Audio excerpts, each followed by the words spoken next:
উপাসনালয়ের হামলাকারীরা criminal, বলেছেন ধর্ম উপদেষ্টা। অন্তর্বর্তীকালীন সরকারের ধর্ম বিষয়ক মন্ত্রণালয়ের উপদেষ্টা ডক্টর আ.ক.ম খালিদ হোসেন বলেছেন, যারা উপাসনালয়ে হামলা করে, যারা আমাদের হিন্দু বৌদ্ধ খ্রিস্টান ভাইদের আক্রান্ত করে, তাদের আমরা ক্রিমিনাল মনে করি। এ ধরনের অপরাধীরা অবশ্যই শাস্তির আওতায় আসবে। তাছাড়া যতটুকু বলা হচ্ছে ততটুকু ঘটেনি। একটি গণমাধ্যম রিপোর্ট করেছে, একটা বিশেষ মহল দেশকে অস্থিতিশীল করার জন্য এই ইস্যুটাকে চাঙা করেছে এবং প্রোপাগান্ডা চালাচ্ছে। 21শে আগস্ট দুপুরে চট্টগ্রাম মেডিকেল কলেজ হাসপাতালের বৈষম্য বিরোধী ছাত্র আন্দোলনে আহতদের দেখতে গিয়ে তিনি এসব কথা বলেন। ধর্ম উপদেষ্টা বলেন, এ দেশে আমার যেমন অধিকার আছে, আমার হিন্দু ভাই বৌদ্ধ ভাইদেরও তেমন অধিকার আছে।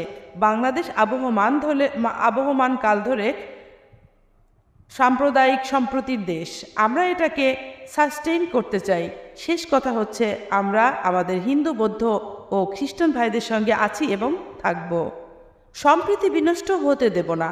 আমরা কোনো সাম্প্রদায়িক শক্তির পক্ষে নই। এ সময় তিনি বৈষম্য বিরোধী ছাত্র আন্দোলনে আহত ও নিহতদের পরিবারের সহায়তায় সরকারি একটি আর্থিক ফাউন্ডেশন কাঠামো তৈরি করা হচ্ছে বলে জানান।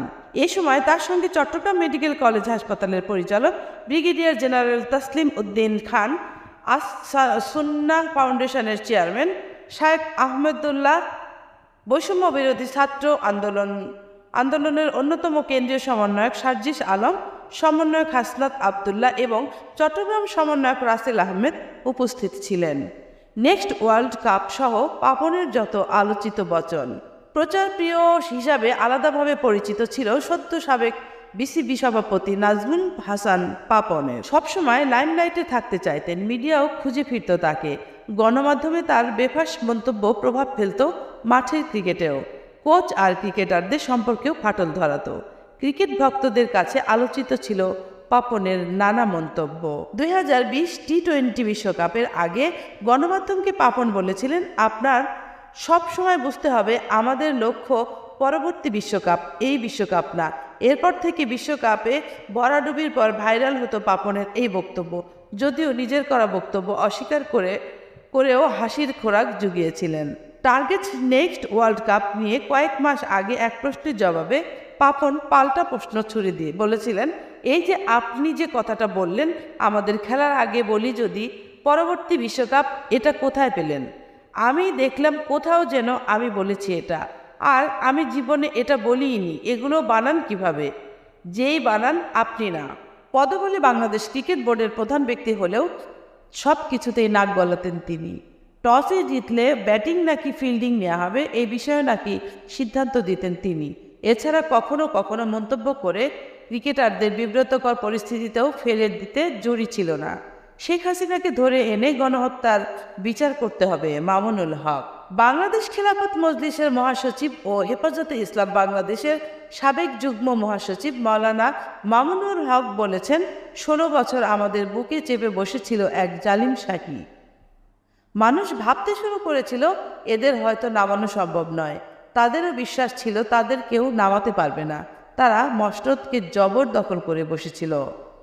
তাদের ইচ্ছে ছিল লাখো মানুষকে হত্যা করে হলেও শেখ হাসিনা ক্ষমতা চালিয়ে যাবেন। বুধবার 21শে আগস্ট দুপুর নারায়ণগঞ্জের সোনারগাঁয়ের হাবিবপুর ঈদগাহ ময়দানে পথসভায় প্রধান অতিথির বক্তব্যে তিনি এসব কথা বলেন। মাইনুল হক বলেন, শেখ হাসিনার বিচার বাংলার মাটিতে করতে হবে, তাকে ধরে আনতে হবে। সকল হত্যা ও গণহত্যার বিচার আমাদের আদায় করতে হবে। আমরা বলেছিলাম ভাস্কর্য করার দরকার নেই, আপনার পিতাকে আর জাতির সামনে অপমানিত করবেন না। কথা বলায় আমাদের গ্রেপ্তার করলেন। জাতীয় সংসদে আমাকে নিয়ে আক্রমণ করলেন। আমার বিরুদ্ধে রাষ্ট্রের প্রতিটি প্রতিষ্ঠান লেলিয়ে দিলেন। আমাদের কথা সেদিন মানলে আজ সারা দেশে এই লাঞ্ছনা তাদের বরণ করতে হতো না। তিনি আরও বলেন, আমি আজকে আমাদের প্রিয় ভাই মাওলানা ইকবাল সাহেবকে স্মরণ করছি। তার মৃত্যু আমাকে এত বেশি মর্মাহত করেছে, এটি আমার কারা জীবনের সবচেয়ে হৃদয় বিতরক ঘটনা ছিল। আমি সোনারগাঁ থানা ও বন্দর গজারিয়া, রূপগঞ্জ 2500 থানার ধর্মপ্রাণ মুসলমানদের প্রতি কৃতজ্ঞতা জানাই। যাদের অত্যাচার ও বিচার অতিরিক্ত ছিল তাদের জন্য আল্লাহ রাসূল বলেছেন কোনো ক্ষমা নাই। সোনারগাঁয়ে শত শত মানুষের উপর নিপীড়নের জন্য চিহ্নিত কিছু মানুষ দায়ী, তাদের তালিকা করে তাদের অবাঞ্ছিত ঘোষণা করতে হবে। মামুনুল হক বলেন, এদেশের মানুষের সাথে কাজ করতে হলে তাদের হৃদয়ের আবেগ বুঝতে হবে। ইসলামের বিরুদ্ধাচারণ করে হয়তো ক্ষমতায় থাকতে পারবেন, কিন্তু ক্ষমতা চিরস্থায়ী হবে না। 2024 সালের 5ই আগস্ট দেশ নতুন করে স্বাধীন হয়েছে। দিল্লিতে বসে কেউ যদি স্বপ্ন দেখে শাহজালালের বাংলাদেশকে কেউ নরেন্দ্র মোদীর স্বার্থের বলি বানাবে, আমরা বলতে চাই, রক্ত দিয়ে যেভাবে স্বাধীনতার নেতৃত্ব দেওয়ার পরেও ফ্যাসিবাদদের জায়গা বাংলাদেশে হয়নি, বাংলাদেশের মানুষ কখনো ফ্যাসিবাদকে মেনে নিবে না। শেখ হাসিনার বিরুদ্ধে আন্তর্জাতিক অপরাধ ট্রাইব্যুনালে অভিযোগ।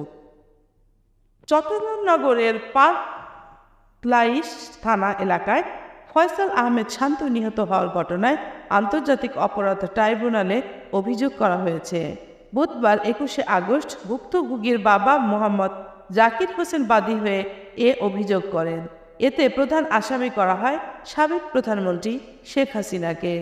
এছাড়া অভিযোগে আওয়ামী লীগের সাধারণ সম্পাদক ওবায়দুল কাদের, সাবেক স্বরাষ্ট্রমন্ত্রী আসাদুজ্জামান খান কামাল, সাবেক পররাষ্ট্রমন্ত্রী ডক্টর হাসান মাহমুদ, সাবেক শিক্ষামন্ত্রী মাহিবুল হাসান চৌধুরী নওফেল, পুলিশের সাবেক মহাপরিদর্শক আবদুল্লাহ আল মামুন, ছাত্রলীগের সাবেক সভাপতি সাদ্দাম হোসেন সহ 77 জনের নাম উল্লেখ করা হয়। এছাড়া অজ্ঞাতনামা আসামি করা হয় 1000 থেকে 1200 জনকে। মামলার অভিযোগে উল্লেখ করা হয়, ফয়সাল আহমেদ শান্ত চট্টগ্রাম নগরের MES কলেজের ম্যানেজমেন্টের প্রথম বর্ষের শিক্ষার্থী।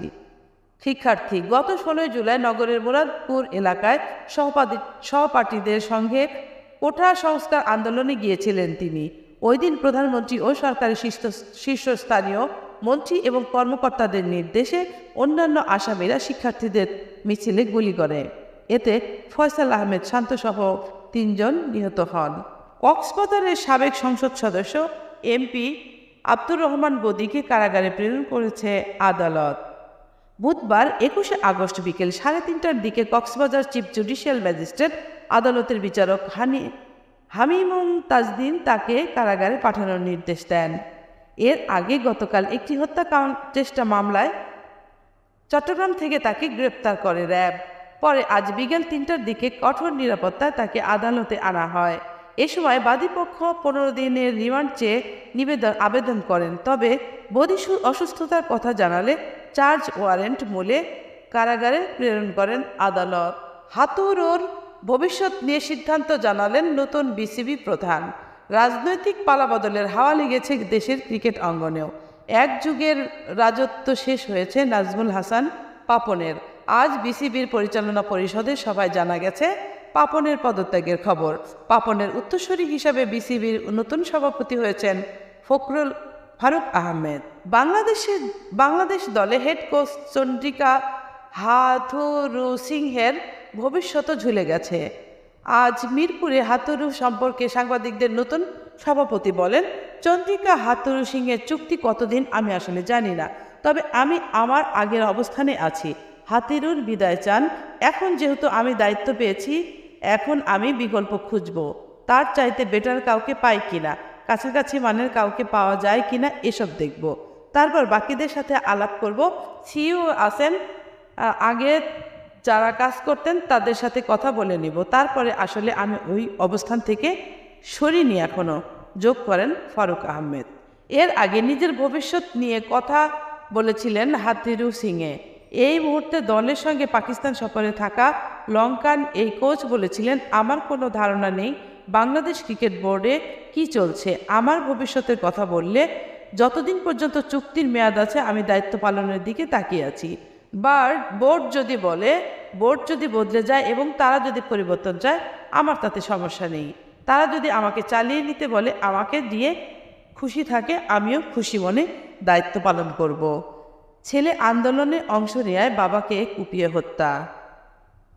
কলেজ ছাত্র তামিম বৈষম্য বিরোধী ছাত্র আন্দোলনে অংশ নেয়, তার বাবাকে কুপিয়ে হত্যার অভিযোগ উঠেছে। গত 9 আগস্ট রাত 10টার দিকে কুষ্টিয়ার দৌলতপুর উপজেলায় দুর্বৃত্তদের হামলায় গুরুতর আহত হন আন্দোলনকারী শিক্ষার্থী তামিমের বাবা মাইনুল ইসলাম 42।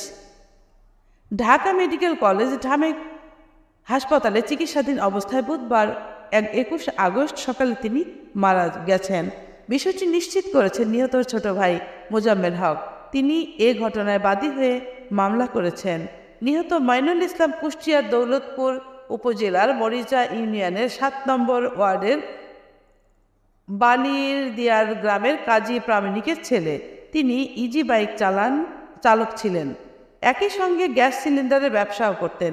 কুষ্টিয়া সরকারি কলেজে ম্যানেজমেন্ট বিভাগের অনার্স প্রথম বর্ষের ছাত্র তার ছেলে তামিম। ছেলে বৈষম্য বিরোধী ছাত্র আন্দোলনে জড়িত থাকায় বাবার উপর হামলা করা হয়েছে বলে দাবি করেছেন নিহতের পরিবার ও স্বজনরা।